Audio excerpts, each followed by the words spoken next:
Yo, what's up everyone? My name is Yura and welcome back once again to another Meadowlands deck profile. Full disclosure, this is a deck profile that was supposed to go up months and months and months ago. If you're familiar with my general backlog on videos, I uploaded a Gem Knights deck profile for Meadowlands some time ago. This was supposed to follow that about a week or two after that. And as you can see by my uploads, that never happened. And that was for a couple of reasons. Not really anything to do with the deck, more so just like upload schedules, and then I never got around to editing it, and none of the replays I got for it felt like good. So we're trying again. This on your screen is Power Tool Noble Knights. I fully admit this might be cope. There might be a better way to play Noble Knight in this format. However, I do think this version of the deck is pretty damn slick. So let's go over this one by one, give a general overview, and then kind of talk about what I hope for the deck, right? So Noble Knights is a weird deck to talk about in Meadowlands context. There are objectively Noble Knights cards in this format. We actually have like a shocking amount of them, but not enough of them for it to really feel good. This is all prior to them getting like the actual proper support wave that made the deck like feel like a good deck. Instead, we have the first wave of stuff, and that includes things like Noble Knight Joan, which is you know, not a Noble Knight. It functionally isn't a Noble Knight. We have Ig Noble Knight of Black Launcelin, which is also kind of a weird card to run. But apart from that, we do have a really decent rank 4 warrior toolbox. And I know, Yura, you're talking about another rank 4 warrior toolbox. Didn't you literally just talk about heroic? Yes, I did, and I will do it again. So don't worry about it, all right? We're going to get there. There's heroes decks coming too. We got plenty more warrior decks where this is coming from. But the reason why I wanted to talk about this, and it's kind of something that I touched on in the heroic video, is that this is another deck that feels like a rank 4 toolbox with a little bit of spice to it. And a lot of that spice is kind of isolated in the fact that it plays around with equip spells that actually do something. A lot of the equip spells in this format don't do a whole lot. Like, we don't have Snatch Steal or anything like that. But what we do have are 3 of the noble arms. We have Gallatin, we have Caliburn, and we have Arfiduter. Arfiduter, I think, is the actual really interesting one. This is actual removal for face down cards, which is damn nice in a format like this, where playing into like a bad back row can just kind of end your turn. Where the heroic deck excelled in making Xyz monsters that were difficult to out, this deck excels in destroying back row. And a lot of that is concentrated in, of course, Arfiduter, but also in the archetypal Xyz Artorigus, King of the Noble Knights. This card is really damn fun to play around. On paper, it is a really weak Xyz monster, being only 2000, which is significantly weaker than a lot of the other Xyz monsters in this format, but its unique effect of, on Xyz summon, being able to target 3 noble arms equip spells with different names in the graveyard and equipping those to this card makes this card a lot better than it would seem on paper. If you are equipping all 3 unique noble arms, you get an 1000 attack boost from Gallatin, which shrinks by 200 during each standby phase. Or I think it's each of your standby phases. Yeah, each of your standby phases. You get a 500 attack boost from Caliburn, which then you can also once per turn gain 500 life. And you're also getting the set pop from Arfiduter. So this turns your Artorigus, King of the Noble Knights, when fully equipped, from a 2k body that doesn't do anything into a 3500 attack body on the first turn that can pop a set card and also can detach a material to destroy any number of spell trap cards on the field up to the number of noble arms equipped to this card, which is really, really cool. It's functionally Heavy Storm for a lot of scenarios. That said, this deck is not without its weaknesses, and there are plenty of them to talk about. First things first, you might remember from the heroic deck profile, because it wasn't that long ago, that deck was supplemented with a small hero package by using a hero lives to summon out Stratos to get Bubble Man into hand to make a quick rank 4. This deck, unfortunately, cannot do that. And a big reason why is because of your best starter, Madrot. Madrot has this funny little line of text on it that reads, once per turn, if you control no other monsters, you can special summon 1 Noble Knight monster from your deck in defense position except itself, and if you do, destroy an equip spell you control. This effect is only gained by Madrot when it is equipped by a Noble Arms equip spell, which is the main reason that we are even on Power Tool Dragon in the first place. So the whole core concept of this deck is we need to get to our hand some way of getting an Xyz on board, ideally 2 Noble Knights, so our best way to do that is Madrot. In order to make Madrot online, we need to guarantee that we find a Noble Arms equip spell. What's the best way to search equip spells? There really aren't any, if I'm going to be honest. The best thing that you have is, what is it, like, there's that flip guy that searches them. Yeah, Iron Blacksmith Kotetsu. We're not doing that. We're not really wanting to run Vylon Cube to search out equip spells, so we're good on that. So realistically, the best thing that we can be doing here is trying to utilize the 3 of Emergency Teleport in order to make ourselves a Power Tool Dragon, which will guarantee get us one of our already needed equip spells from our deck to our hand. There might be a better way of doing this. I'm going to be so honest. Like, Hidden Armory is, of course, a fine card. Unfortunately, it does have that normal summon restriction, which is kind of a death knell for this deck because you kind of need to normal summon the Madrot. There might be something else in here that I just haven't found yet. Maybe I'm just missing something. And if that's the case, please feel free to let me know. I would love for this deck to be even better. But currently, this is what we have to work with, and so this is why we're doing the things that we are. Also, because we have access to these level 7s anyway, we might as well play the Black Rose to, you know, help us clear through a board.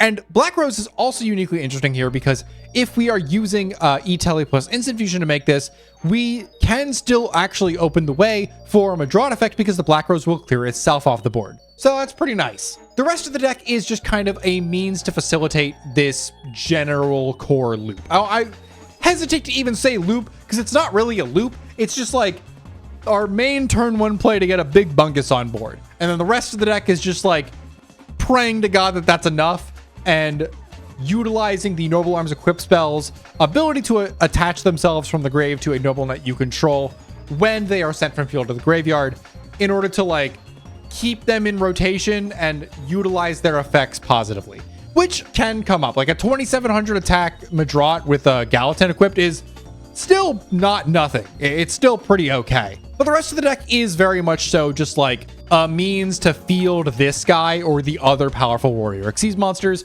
So we're on the 3 copies of Photon Thrasher, which unfortunately does conflict with the Madrot because you cannot go Thrasher and Madrot in the same turn. This is just like, unfortunately, how it is. It's the same reason why we're not playing a Hero Lives for Stratos. It's just Madrot is very much a one-man show, and he's going to make it your entire deck's problem. Gawain is a very solid extender for the deck. It procs off of having Artorigus on board or Madrot on board before you equip an equip spell because Madrot is treated as a normal monster and it is also a light. And we're of course also playing the double Rescue Rabbit for our Noble Knight Artorigus. There are not a lot of decks where I am saying, yeah, it's okay to run Rabbit because Rabbit, I think, dies to a lot of very obvious things. But like, for decks that need it, it's pretty good. It's like this, Evil Swarm, Dino Rabbit, decks like that like really get an insane amount of advantage off of it. I think I'm all for. Decks that like could in theory run it, but like really shouldn't, like Hero, just stay away from the, keep the Spark Bands in the library, okay? You don't need them. Keep them in the binder. Rest of the deck is very straightforward, though. It's very much so just like a bunch of the Meadowlands generic staples that you're kind of used to seeing at this point. The 3 of Instant Fusions for the Double Carvanala Warrior, because Warrior deck. 1 Heavy, 1 Dark Hole, 1 Rhoda, actually, because we're on a Warrior deck. 1 Reborn. No Foolish here, because none of these guys really do anything of consequence in the graveyard. Triple Warrior Returning Alive, because again, Warrior deck, and this is just kind of like another flavor of Bubble Beat with Gawain here being the add back instead of Bubble Man. Triple MSD because, you know, Meadowlands. Triple E-Tele, as I've already mentioned. The actual equip spell lineup you could do in a bunch of different ways. I personally like double Gallatin, 1 Caliburn, double Arfidutor. You could, in theory, just play like one of each of these and then make space for like the bottomlesses in the main if you wanted to go that route. I think that's totally fine. The problem I have with that is it can make Power Tool whiff a little more often than you would like. and I don't like that. But also, like, if Power Tool is whiffing, that means you've already opened an equip spell, and thus you don't really need the Power Tool. So I can totally see the argument either way. This is just me being afraid of drawing the brick. As you might remember, if you watched it, the Worm video, where I was playing Double Worm King, despite it probably not being correct. And then we're, of course, also on the 1 Judgment and 1 Warding. And before I forget, I am just going to bring up the Noble Knights again, just because, you know, there might be something else I wanted to talk about. Oh, right. Black Lodsulin. You can play this card. It is weird. It's really weird. It is a level 5, which doesn't really work super well with this deck. It's like, I messed around with it for a little bit. It does add Noble Arms cards. This was the other way that I was on before I was on Power Tool Dragon to get the Noble Arms cards into rotation. But needing to send your face-up light normal monster to the graveyard to special summon this guy means that you're not getting your Madrot effect off. And this guy all on his own doesn't really do a whole lot because it has to tribute a Noble Knight monster in order to activate its search effect. So, like, in theory, the thing that you're doing here is, like, you're normal summoning a Madrot, summoning this guy from your hand, then tributing himself just to get a Noble Arms card, which on its own doesn't do anything. So that's why we're not on Black Lodsulin. I probably didn't need to, like, actually explain why we're not on it because the card is bad, but I figured I might as well go over it because it was in a previous version of the build. Oh, one more thing I want to touch on before we get to the rest of the extra deck. E-Tele targets. I'm on Psychic Commander, but you could also just run, like, Mental Seeker, I think is the other one. Any level 3 Psychic tuner does this. I think these are the only 2 in rotation that actually do anything. Actually, these might be the only 2 generally, like, full stop. But Psychic Commander actually does something on field, whereas Mental Seeker doesn't. So that's why we're on Commander instead of Seeker. On to the rest of the extra deck, though. I've kind of already touched on the first 4 cards. 1 Gemnite Pearl for no real reason. It's just like the biggest body that we have access to that isn't exactly the Artorigus with the equip spells. 1 Shockmaster because this deck, much like Bubble Beat and much like Heroics, can just make it. Bleed Armor Ninja because, you know, Warrior Xyz deck. Flagship of Corn to out the Maestros and stuff. Double Artorigus. Could maybe play 3. I don't think you need to. I think if you're hitting the second Artorigus, you should either be winning the game or the game is well lost at that point and your opponent just kind of, like, let you get there. 1 Excalibur because he gets big. 1 Maestro because it's arguably the best card in the extra deck. 1 Lavalval Chain because it's arguably the best card in the extra deck. 1 Dagastro Emerald. Very actually funny interaction that this card has with this deck because you can summon back the Artorigus, which then turns your Gawain online for a very quick Xyz. So it can get the deck back into the game if you are kind of falling behind, which, gonna be honest, you probably will be because you're playing Normal Knight, but, you know, it's fun. It does cool things. And then 1 Abyss Dweller to hit the graveyard decks. Side deck is pretty standard, I want to say. Triple Mexi, triple DD Crow, 1 Minecon, 1 Book of Moon. This Book of Moon could maybe be something else. Double Bottomless, again, could go to the main deck if you don't want to play all 5 copies of the equip spells, which I totally get. 3 copies of DDG. We do want our graveyard online, but we do also want to hit our opponents.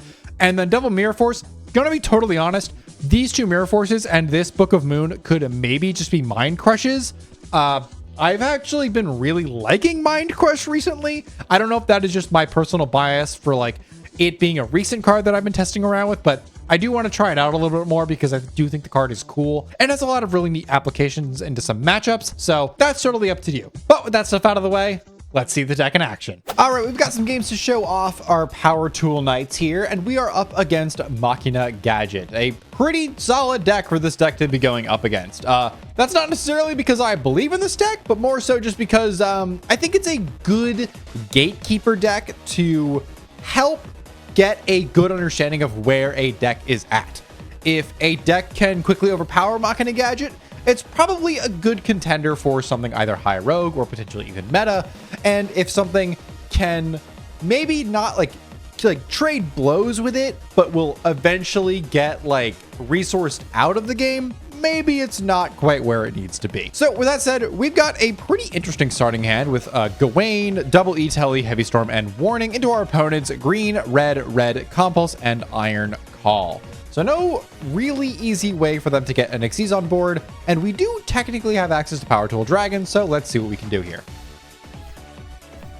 They're going to start the game off by drawing into an MST, setting 3 and passing before passing over to us. We're going to find a warrior returning live before ripping this heavy storm, clearing out their background, going for E-Telly, getting the second commander out of the deck, and normal summoning out this Gawain before swinging in for a 1400 amounts of damage and clearing their board before then making a Power Tool Dragon. Power Tool is going to get us to hand a Gallatin, and then we're going to set this warning.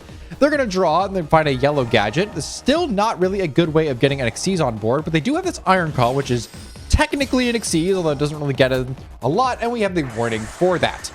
They're now on an empty board as we draw into a Madraw, which unfortunately doesn't really do anything for us, but we can use its warrior returning live to get this Gawain on board and make a Blade Armor Ninja, targeting itself to make it a double attacker, and then give it a Gawain to make it a 3200 double attacker, kind of like Heroic Challenger, before we swing in for lethal. All right, quick game one. That replay right there shows why I do not like playing too many copies of the gadgets, because if you get too many of them in your hand, you are stuck playing Yugi starter deck, and I don't like that. That's not for me personally. Second grip is kind of actually looking worse than the first for us. We've got double Madraw and no equip online. We do have a Gawain, so we can make a rank 4 plus an E-Telly to get us access to our Power Tool Dragon and an MST into our opponent's Yellow Gadget, Veiler, Machina Fortress, Reborn, and Iron Call. Kind of an insane opener from them. So let's start this out. They're going to go first, draw into a Solemn Judgment. They're going to normal summon this Yellow Gadget, getting themselves a green. They're going to pitch the green and the Fortress to get Fortress, then go Iron Call to get a rank 4 on board. Here comes Yura X. X is going to detach and get a Tin Goldfish for next turn. They're going to set this Judgment. We are going to draw into Rescue Rabbit, hallelujah, but unfortunately that is going to be checked by the Veiler. Thankfully, we still can get a little bit of value out of it by going for E-Telly into Power Tool Dragon. Power Tool is going to get us a Gallatin to hand here, which is going to be okay for a following turn if we get this Power Tool off board. They're going to go for Yura X, searching out a green gadget so they can go Tin Goldfish, summon out that green gadget and get an additional search for a red, and then go Monster Reborn for the yellow. Yellow is going to search out the green before overlaying into a 3-mat the Gaga Gigo the Risen, which is the biggest rank 4 in the extra deck. They're going to swing in for a bunch before passing over. We're going to find another Gallatin, which doesn't do exactly what we want. We're going to go for a Blade Armor Ninja before equipping with a Gallatin. Then we're going to go the Blade Armor to double attack to clear both of these Xyz monsters. Unfortunately, this Fortress is still on board, and we don't really have a clean way of answering it. And that top deck right there into Limiter Removal is going to be kind of everything they need to seal this game up. The Fortress is going to attack. They're going to boost to 5k, and they're going to swing in for 28 direct. Rough one. So pretty quick games all in all. This deck is very much like it either wins or it doesn't. It's just kind of the nature of the beast here. But hopefully this final game will be able to show us a little bit more of what the deck can do. At the very least, I hope we get to see Artorias. Our opening hand is going to consist of Madraw, Teleport, Mystical Space Typhoon, and a Bottomless into our opponent's Bottomless of their own, Tin Goldfish, Green Gadget, Compulse, and Reborn. If they were to be going first, this would be pretty nuts hand, but thankfully we get to get that going. We're going to draw into a Reborn of our own before going Madraw into E-Telly. E-Telly is going to get us the Commander before we Synchro Summon into a Power Tool Dragon. Power Tool is going to get us the Gallatin. We're going to set this Bottomless Trap Hole and pray to God. Unfortunately, they are going to find an MST of their own, which is going to clear our only defense here. They're going to go Tin Goldfish for green. Green's going to get red. They're going to Xyz Summon into Yura X. Yura X is going to get another Tin Goldfish for next turn. They're going to set the back row and pass it over. We're going to find Instant Fusion, which is kind of interesting. They're going to rip this Compulse, and we're going to trade for the other back row before we get to go Madraw. Madraw is going to equip and destroy this Gallatin to summon a Gawain from the deck. The Gallatin from the grave is going to equip and then get sent to the graveyard because of the other Xyz effect. And then we're going to Xyz summon into Artorias, re-equipping. Is just a whole lot of equip spell dancing we're going on here. They're going to draw into a Veiler, and then they're going to summon this Tin Goldfish for the red gadget. Red gadget get yellow, and then they're going to go Reborn. Reborn get green. Green is going to add red. And yeah, they're going to make a Violon Die Sigma, which is one of the coolest forms of removal in the entire format, which cleanly outs our very big guy. We've got Instant Fusion and Reborn, though, so let's see what we can do here. We're going to go for the Psychic Commander and then go for Instant Fusion for Carbonella Warrior to get a Power Tool online before then getting met by an Effect Veiler. We're going to set this Judgment face down, and our opponent's going to rip a Heavy Storm for turn. They're going to go Yellow Gadget. Yellow is going to get green, and they're just going to pass it over to us. No real need to do anything crazy. We're going to go Power Tool effect and then get a Arfidutor, which doesn't really do anything for us. We're going to equip the Arfidutor to the Artorias before swinging over a Yellow Gadget and then passing it back. Our opponent now with 2 spell cards in our back row zone. I guess 2 back row cards in our spell trap zone. My brain's not working. Regardless, they're going to use Heavy Storm on that and clear our board pretty cleanly, although they don't still have an answer to the Power Tool Dragon, so we're just going to kind of chill. Its effect is going to be met by another Veiler before we just pass it back over. Maybe it was correct to rip the Dark Hole here, but it's fine. They're going to go red. Red is going to get a yellow, and then they're going to go Diamond Direwolf to get rid of our board before swinging in for 25. And next turn, we're going to rip for turn a Mirror Force, which is pretty solid. It's going to keep us safe for this turn, at least hopefully. They're going to swing in for the 25. We're going to go the Mirror Force, which is going to eat their Die Sigma. They're going to go Yellow Gadget and get another green. They're going to set this Compulse and pass it to us. We've got a Rescue Rabbit, but unfortunately they have both the Veiler and the Compulse in the back row, so there isn't really much we can do here. They're going to normal summon down the green, and the green is going to run over the rabbit before killing us with the yellow. So Power Tool Knights are a weird one.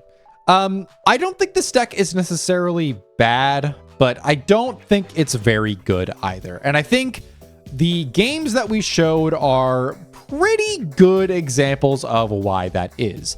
A lot of the problems with Power Tool Knights, specifically this variant, and I guess Noble Knights in general, is their archetypal rank 4 Artorigus only really deals with back row cleanly, and that leaves the rest of your deck needing to deal with the very, very powerful monsters in the entire format. Things like Gaios eat this deck alive. There's other deck, like you saw, Machina Fortress is really weird to out for this deck. There's a lot of really problematic monster-based interaction in this format, or even just like large monsters generally are really hard to out without exactly Gallatin, and that's kind of unfortunate. This deck also really, really loses to general spot removal. Getting him a drop bottomless when it's the only starter in your hand is really bad. As you saw, Rabbit getting Veilered is brutal with no extension. I do think the emergency teleports do help here, but I don't think they're quite enough. And at the end of the day, that just kind of leaves Noble Knight in this space of the format where they are kind of in like a unique spot where they do technically have like unique answers to back row decks, but the back row decks really aren't the big things that you have to be worrying about. And for the back row decks that you are kind of worrying about, things like Spellbook and Infernity, they're going to stop you well before you get the chance to even contest their back row. So it's a weird one to talk about. I unfortunately think this is one of those decks that, and we're going to have a couple of these throughout the entirety of Meadowlands that just don't quite make the cut in the meta snapshot. But I do think it's worth talking about because at the very least, it is an interesting take on a Warrior Toolbox deck. We've got a few of them in the format. I think Bubble Beat is probably like the poster child for it. Heroic Challenger has a unique little niche on it. This deck has its unique little niche, being able to play a Rescue Rabbit engine for something, which is kind of interesting, but unfortunately, it shares a lot of the same weaknesses with a lot more reliance on the normal summon, and in a deck like this, that's really, really unfortunate. But with all that said, I want to thank you all so much for sticking around to the end of the video. Hopefully tomorrow's will be something significantly more exciting, and we will break out again from the rank 4 toolbox decks into something a little more unique. So stick around for that, and I will see you in the next video. Bye-bye!